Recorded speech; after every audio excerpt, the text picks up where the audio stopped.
宝宝睡觉打鼾是怎么回事？大家都知道，我们成人很多人都在打鼾，有这样那样的问题。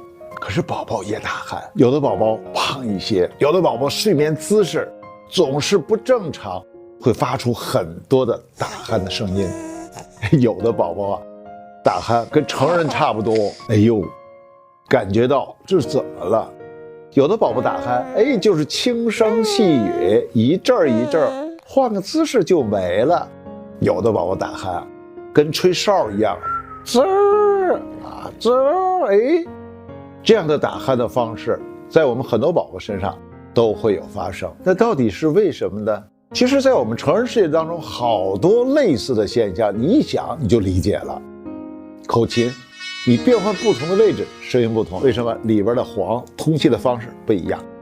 笛子由于你改变不同的孔而发出不一样的声音，都是气流在走的过程当中的一种变化导致的。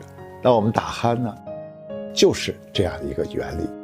我们整个的空气在正常的情况下是没有声音的，那么我们的所有的呼吸道里边都会有粘液来保护我们的管壁。我们喘气的过程当中，只要那个气体里边的湿度不够，它就会慢慢改变管壁上那种粘液的结构。这种结构的改变和我们宝宝各种的睡眠的姿势的结合，就构成了宝宝不同的打鼾。那么如何改变宝宝这种状态呢？第一个就是我们家长手勤快一点，让宝宝的睡眠姿势舒服一些。第二个，调整我们身体里的水比例的合理程度，让我们的呼吸整个的过程不足以改变我们呼吸道内部的结构。